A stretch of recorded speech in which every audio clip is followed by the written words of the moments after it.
Isolation day 61, Monday the 18th of May. I hope you're all well and you're looking after yourselves. There are two things I'd like to show you today. The first one is I want to show you the first week of my chronometer results, to show you the nutritional differences between the food the week before to the current week on the low-fat plant-based whole food diet. The second thing is I want to show you a very quick spreadsheet of the analysis of my insulin consumption. This is the nutritional report from the 3rd of May to the 10th of May. Average carbs 47.2, average fat 65 grams per day, protein 90. But you can see across the board here, apart from vitamin B12, because I've always taken a supplement, everything else is below target. Fat consumption is 48% of everything I consume. Now let's look at the current week on the low-fat plant-based whole food. May 11th to May 17th, average carbs 150. I think that's a bit heavy, but fat 12.6, spot on where it needs to be. Protein's not too bad at 46. The fat consumption is 13%. Anything around 15% is ideal, which is why I think I'm seeing such adjustments in my insulin consumption.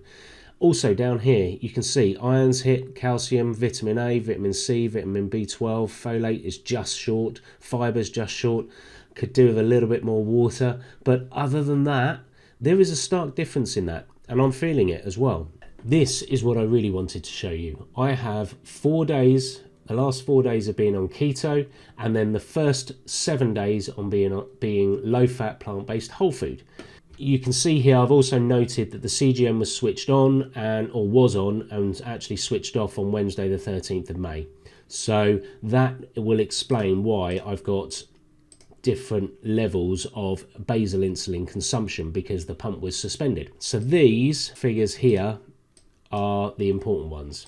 What I've done is I've said my basal insulin, can you see it right? If we look on Sunday, my basal insulin usage was 22. The average basal insulin usage for these 4 days is obviously 25. So I've got a difference, you can see this sum up here, I've got a difference of 3. So I'm taking 3 units less of basal insulin.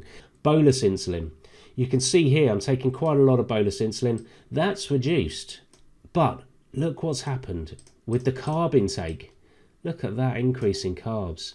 The difference between the average of the 4 days of keto that I took and the 7th day of being on the low-fat plant-based is 204 grams of carbs.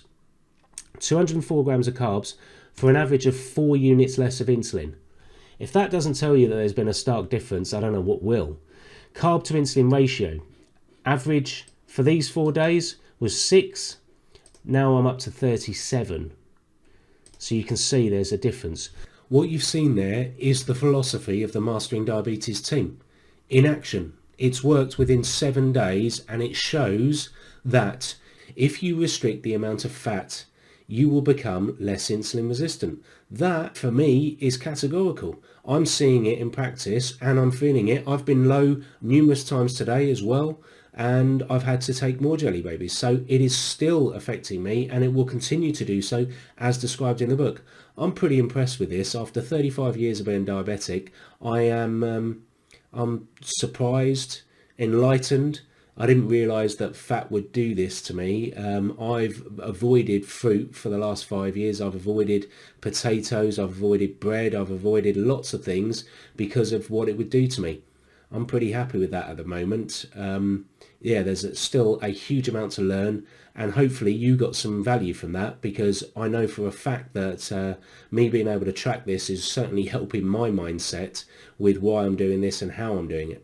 Okay, have a good night, everyone.